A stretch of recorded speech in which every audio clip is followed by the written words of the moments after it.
Oh, that's me. Sorry. Giles Barron, Yes.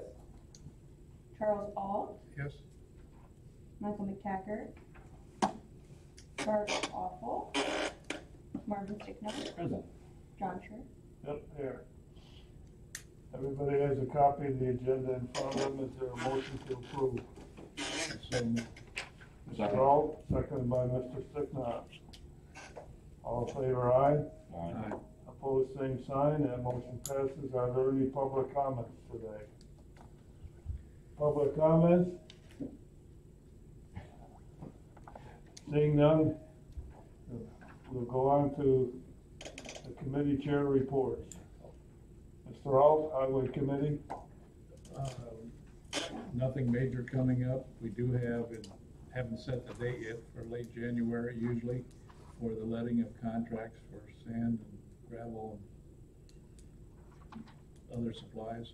Is that date gonna be set at your next meeting? Yes. Okay, Mr. Barron's management and judicial. I guess we're gonna continue with, SmartWatch dropped off some paperwork, so that's moving along. We'll see what we get back on solar farms and just regular business on the rest of it, I guess. Okay, Mr. Sticknell, tax and zoning. I haven't heard anything from zoning chairman, or Bob. Haven't heard anything from Lisa on anything we need to do as far as county clerk. We need to audit the claims. Really, that's about all I have. Okay. We'll go to the chairman comments and go to the EMA report. Mr. Steve. Thank you. Morning, folks. Just in review, past month or so of activities. On the 28th of November, I went to a monthly Mavis Mutual Box and Alarm System meeting in Fallville. On the 29th, my volunteers attended the regularly scheduled quarterly IEMA Region 7 meeting in Lincoln. On the 20th of December, I had my annual AMA Christmas party with volunteers and some community partners. At that party, we also had a tabletop exercise for a Black Friday blizzard. Just something that we haven't tested in a while, a blizzard scenario. So that was fun to go over. I've been working a lot on the hazard mitigation plan, just in the weeds of that now. That's been taking up a lot of my time. Looking forward into the next month, I am hosting Independent Study 700. That's a NIMS course, Introduction to NIMS, on the 7th and 10th of January at 6:30 p.m. And also Independent Study 100, Introduction to Incident Command, on the 14th and 17th of January at 6:30 p.m. once again. These I do recommend for elected officials to take if you have not already. On the 24th of January, I'll need to go to an IEMA workshop down in Urbana. They're pushing out a new, they call it a tool. It's really for tracking purposes for the state. Over the past few years, the state of Illinois has pushed out these this new paperwork to local county EMAs to have us document what kind of exercise we're doing, what FEMA core capabilities we're testing, and so on and so forth. And they're pushing out this new tool with, and embedded in that new tool will be new regulations that were passed at the state level. We're going to be mandated to do more exercises now and test more core capabilities. So just heads up on that. And that pretty much is the big items looking forward into the next month. I'll be trying to focus a lot of my time on the hazard mitigation plan. And then just a question, has the Policy and Procedure Committee had time to look at the social media policy that I presented a few months ago? So, absent that, that's all I have. Any questions? Okay. Thank Do you. you have a list of the elected officials that have yet to take those NIMS tests? No, I gotta get Ms. Longfellow about that. She has a binder with all the certificates from all elected officials at the county level for that, so I'll have to get with her about that. I think that would be a good piece of information to have. Yes, sir. some people may need encouragement to get that done. Some people may not be aware that they need to do it. Thank you. Update on flood matters in Iroquois County. We're continuing to pursue the ways of mitigating floods and making situations better. On December 20th, there was a meeting over in Rensselaer, Indiana with the Iroquois River Water Conservancy District people. Those people in Indiana were pleased to have us there. Mr. Bennett, Angel Crawford, and I attended from Iroquois County. They're obviously very interested in knowing and hoping that there'll be some meaningful work to come out of all this, especially on the Iroquois River in Iroquois County, because obviously when they send their water over here, if we can't handle it or take it, it creates problems for us and them both. So it's a situation where I think everybody realizes that we're going to be needing to work together, and in that regard, I don't know if I can remember all the meetings. There's about 6 meetings scheduled in January on flood matters. The Kankakee River Basin Commission in Indiana will be meeting. The Iroquois River Water Conservancy District will be meeting in Rensselaer. There'll be a meeting of the Illinois Kankakee River Basin Commission on January 16th. And there'll be another meeting on the 22nd. And those meetings are intended to try and forge a new alliance or a new partnership amongst the individuals and government and so forth in Illinois and Kankakee and Iroquois County, and also possibly including Will County, as the Kankakee River goes through Will County before it becomes part of the Illinois River. So there's a lot going on, and a month from now we'll have quite a bit more information to present. I think one of the things that we'll be moving towards, if things go well this month, is getting a commitment from the county board here in Iroquois County to associate with the Illinois Kankakee River Basin Commission, and I'll have more information at that time exactly what that structure would look like. That's part of what the meetings this month will be intended to do, is to be forming that kind of structure. But right now it looks like there'll be maybe as many as 4 individuals from Iroquois County that will sit on the board of this organization. So when that all comes about, we'll have more information on that part of it. So, okay, are there any questions or comments?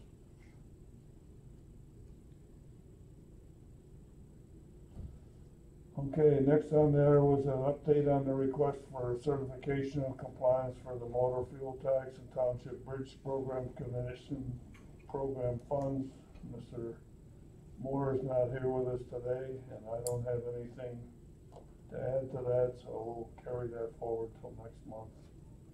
It's a very important topic. It has a lot of implications for the county as to how we handle grant funds and other funds of a similar nature. So, move on to the discussion of the financial condition in Iroquois County. I put this on the agenda because, not because there's any real problems right now, but because, in fact, the financial condition in Iroquois County is pretty good right now. Most people would agree. But when we look at the numbers and we look at the trends, we can see that maybe on the horizon there may be some things developing where we're going to need to pay close attention. We're going to maybe need to make some changes. We're going to maybe need to find some additional sources of revenue. We can't raise our prices, unfortunately, as our costs increase, but we do know that our costs are increasing. Our costs for labor are increasing. Everybody seems to get a raise every year. We've got some union contracts that obligate us to provide some pretty substantial raises to some of the employees. Our costs for the supplies and so forth that we use also are, and equipment that we buy are increasing. So we know our costs are going up. In the past, we pared down some things and made a few other changes to try and make ourselves a little skinnier and a little more efficient, but you can only go so far with that also. So I think we're gonna be looking in a few years down the road of needing additional sources of revenue. And so I wanted to bring it to the attention of this committee and ultimately to the board. I think we're in a situation where we want to try and find out what ideas there might be as to how we can increase the revenue that comes to the county. There's I'm sure some different ideas that people have. We have done some investigating already. Mr. Behrens and I attended a meeting of January, no, it wasn't January. What day was it? I don't remember the day. The 12th of December, something like that. Anyway, we attended a meeting with Kim Barrett-Reed and Larry Mahoney from Clifton, who's an individual that's got quite a bit of expertise in the area of landfills. And Mr. Mahoney gave us his thoughts on whether Iroquois County could or should have a landfill. And I would say that based on the picture that he painted, it's probably not something that's going to happen anytime, at least in the near future. But it hasn't been ruled out as one possible, not only source of funds for the county, but also a situation where the county could handle their waste themselves. One of the things that Mr. Mahoney pointed out is that many people in the waste disposal industry are looking at and developing ways of having zero waste programs where virtually everything is recycled or put to some meaningful use, where we don't have landfills per se. So that's something that we may be looking at a little bit further down the road. But there's other ideas that also have come up as well on this. And that's where I'm asking not only this committee, but really the whole board to put forth any ideas they have as to how we can obtain additional sources of revenue in this county. One idea or one thing that I've kind of harped on a little bit for the last couple of years has been getting people to do their purchasing of everyday needs, what have you, within the confines of this county, not be going to Kankakee or Champaign or Lafayette or whatever. That's a very difficult situation. There's many people who, because of the geographical borders of this county, that's maybe more convenient for them to go shopping outside the county. But nevertheless, the fact remains that anytime anybody goes and purchases anything outside this county, they're financing that county or that locale through their sales tax revenue and so forth. We even have a newspaper here in Watsika that encourages people to shop in Kankakee, and I have a problem with that, but that is what it is. The point of all this is that when we go do our shopping and we pay sales tax, that money comes to the county, it comes to the cities. It's revenue that's needed to provide the services that government provides. It also provides jobs and businesses in the area, as well as improving the selection of merchandise for people to choose from. I think Mr. Behrens can speak to that very well, since he's a person that is involved in retail businesses, as to the importance of having local people shop locally. And so that's another idea, but there may be other ideas that people may have as well as to how the county can increase our revenue. It's something that we need to look at. As I said in the beginning, I think that our financial condition today is sound. We're not in any danger or what have you, but looking down the road as our costs increase, we've gotta do something to increase our revenue. Otherwise, we are gonna find ourselves in trouble, and I don't think we wanna go there. That's our responsibility to the taxpayers, to see that we don't go there. So, any ideas that anybody has, I'd encourage you to bring them forward. You know, I've got a question. I understand now that any internet purchases are liable for sales tax in Illinois. It's not always happening yet, but it does in some instances. Do we get, as a county, any portion of that? Does anyone know?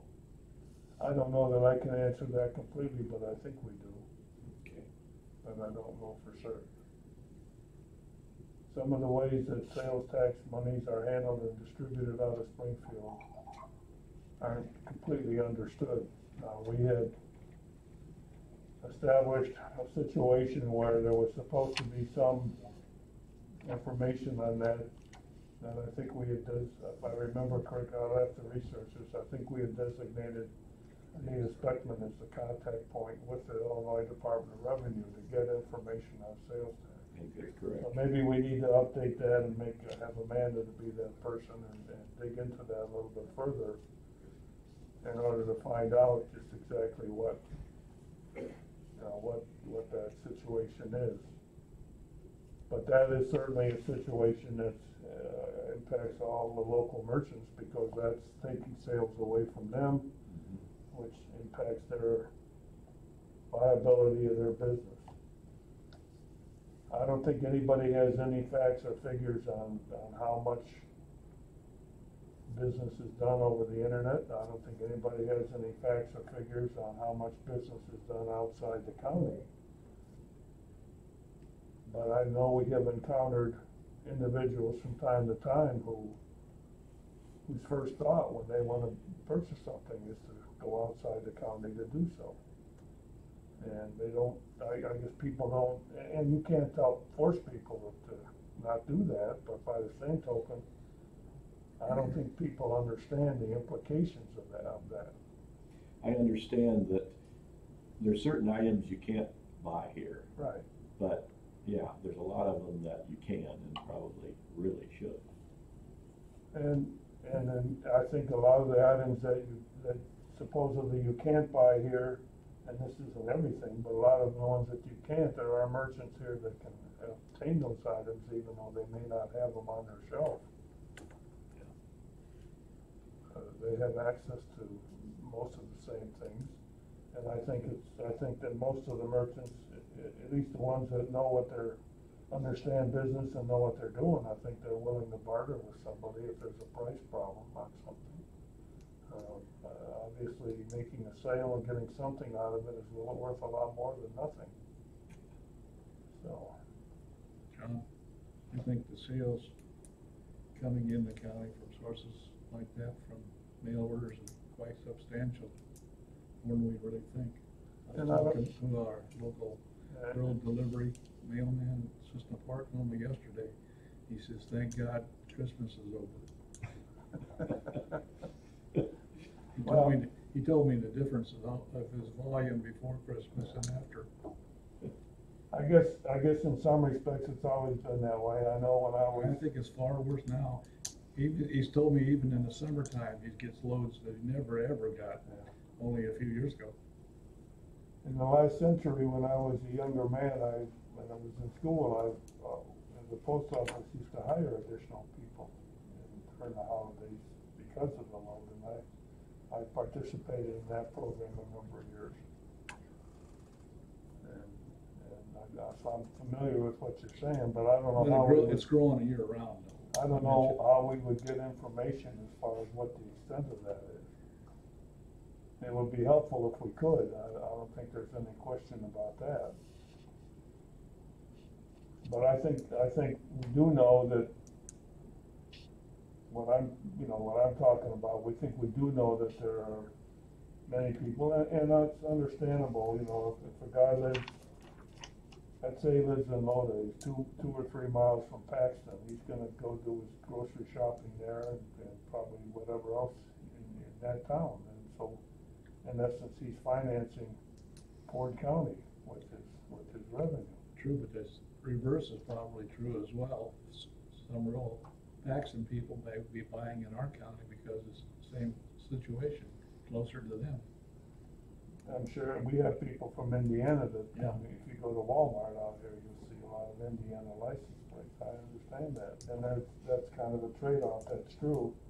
But nevertheless, I think it's something that people that I've talked to a number of people that aren't aware of what that's all about. But that's only one idea, or one way that we can increase the revenue in the county anyway. I'm not suggesting it's the only way. In fact, I would hope that we can come up with some other ideas. I think one idea that has come forward too is maybe trying to see about the possibility of developing some things further along Interstate 57. In particular, we have the Lake Iroquois and Bales Lake subdivisions down by Rhoda. If we had something similar to that, let's say up in the Clifton area or along Highway 57, that would provide a lot of additional property tax revenue to the county. So I mean, there's opportunities along those lines that maybe can be explored and advanced as well. On January 7th, when we get the correspondence, I'll jump ahead to this one thing. On January 7th, I've got a meeting set up with a lawyer for Inco Brasa over in Gilmer. We're going to meet here in this building, but they're wanting to make a significant expansion over there. In fact, I believe they may have already begun. I've been told there's trucks, concrete trucks, quite a few of them running out there lately delivering concrete. So, you know anything about any of that, Terry? No. So, I mean, whatever they're going on with them, why, that's something that undoubtedly will bring some more jobs to the county. Ken Berrigree reported on the thing over here at the old Big R building where there's, I don't know what the name of the new company's gonna be, but there's an outfit wants to move in there and bring about 40 more jobs to the county. So some of those kinds of things are gonna be helpful, and there's some things that we haven't experienced for a while, some development in those areas.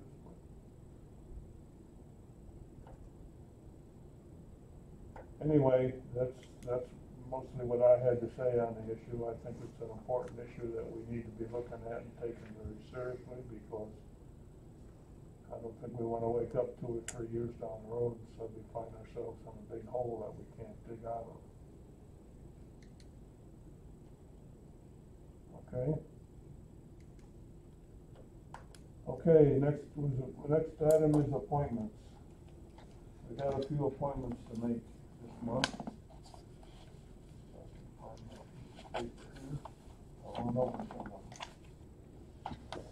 We're going to appoint Charles Ault to the University of Illinois Co-op Extension Board for a 2-year term, which will be beginning on December 1st of 2018, expiring on the last day of November 2020.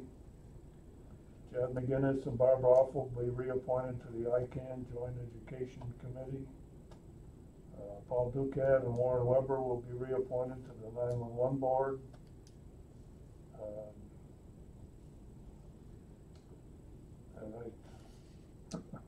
Mr. Yerger was in here and now he left. I believe Harold Loy has got to be reappointed to the Zoning Board of Appeals. Next month, I guess we'll have a couple of appointments to the Board of Health. We'll talk about those next month, I guess. Okay, so that's that. Correspondence.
There's somebody that has no business in this building.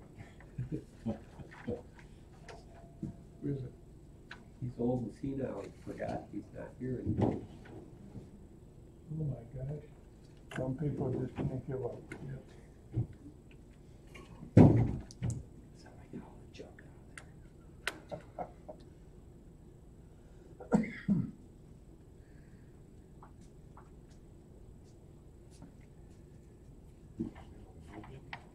Yeah.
The cover letter that goes with. Oh.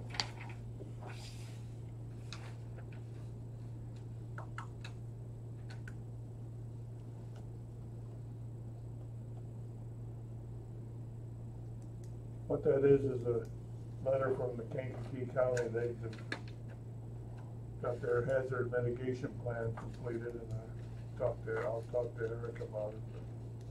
But they're basically wanting us to look at it and make any comments, so forth.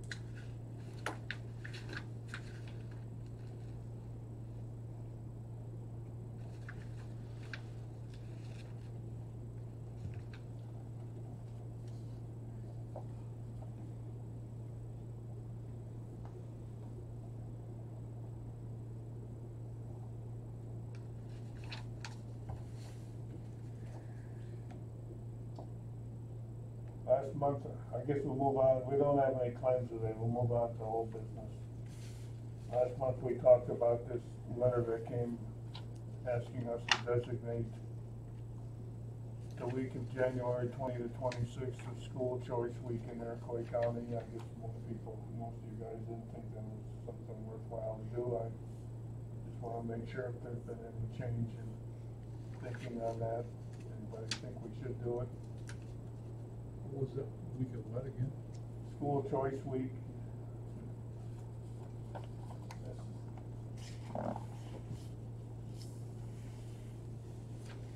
We took a look at it last month, our last meeting. Committee felt that it wasn't something that we ought to do, wasn't worthwhile, or accomplish anything that it would. I just wanna double check and make sure.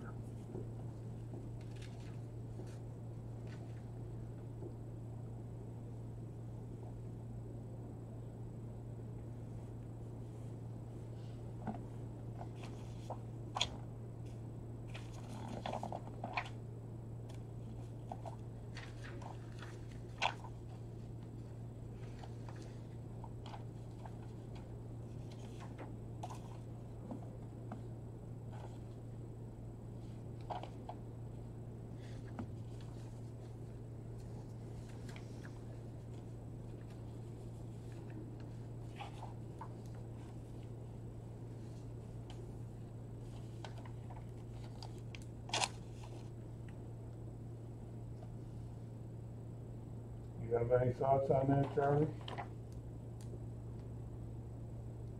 No, but having good schools within the county will help with keep the population in the county too. So we should support our good schools in the county. We can, We don't in my have- view, what that is, I don't know that it accomplishes anything, but it's certainly something we can do, one way or the other. Oh, it's just a way to raise awareness on it. Yeah.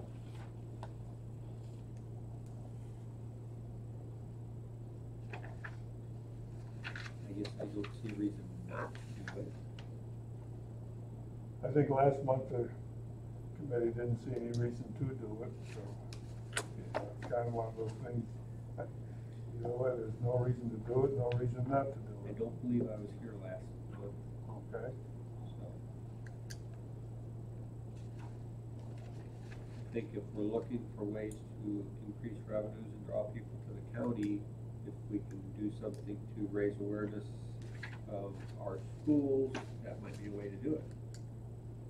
okay. So, with that being said, I would move to go ahead and make the proclamation. Okay.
I don't know what it's saying.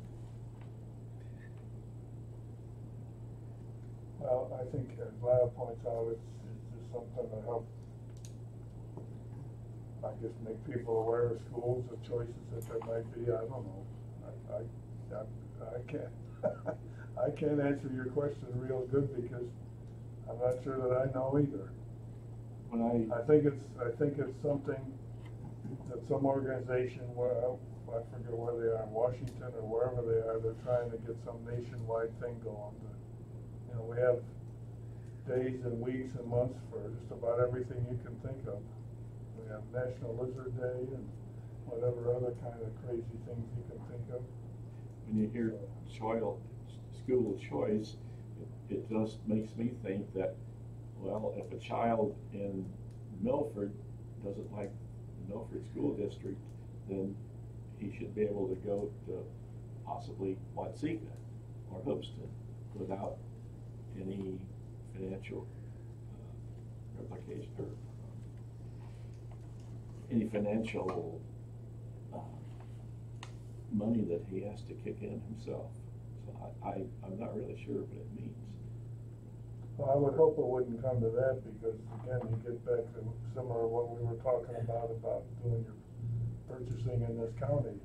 If you live in the Milford School District and your property taxes go there, and you wanna go to another district, you're relying on the people paying the property taxes in that district to finance your education. You're not contributing to it at all. So, I mean, from that standpoint, I would hope that wouldn't be the outcome of it. And I'm sure the school districts wouldn't particularly want that either. I've read it over and I just don't understand what they're saying. Well, I'm not trying to beat a dead horse with it either, but if it's something we wanna do, we gotta decide today, because otherwise forget it. I don't know if there's anything we need to do, but I had the good fortune to live in a city, and I won't say which one it was, for a year. It had a reputation of very, very poor public schools. And while there, they even flew in people from a major corporation that was planning to move there from New York City. They flew their employees that they planned to transfer, and they all turned it down. So it can be a major thing in how you develop your city, in this case, maybe our county too. Having good schools and recognized everywhere as good schools. Norm Ponder would be a good guy to have for a representative of what kind of schools we have. You've heard his reports. Well, Should be made public. I'm all for publicizing the schools and for encouraging them, Yeah. you know, in that regard, but I guess what Marvin is saying is that he's not sure that what this is asking to do accomplishes that. That's all. It doesn't not do it either, so I mean, that's why it's hard to say that this is a good thing or not a good thing.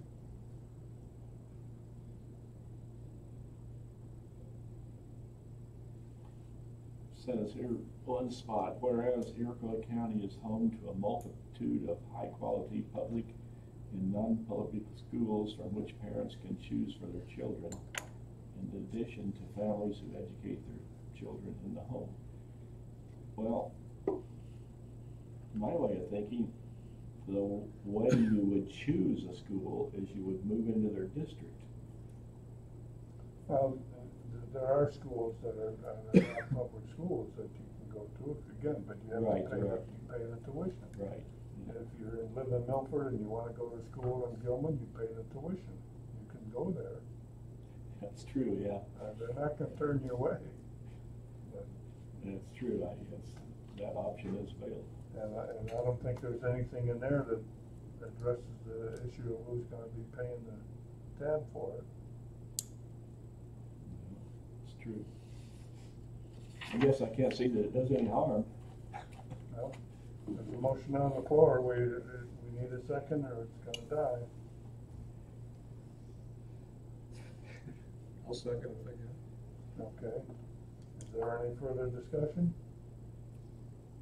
Seeing none, all in favor, aye. Aye. Opposed, same sign. And motion passes. We'll declare that week as School Choice Week, January 20th to the 26th. Is there any other old business to come before the committee? Is there any new business? Is there a motion to adjourn? So moved. Second. All in favor, aye? Aye. We're adjourned. Is this just a habit? Do you do it with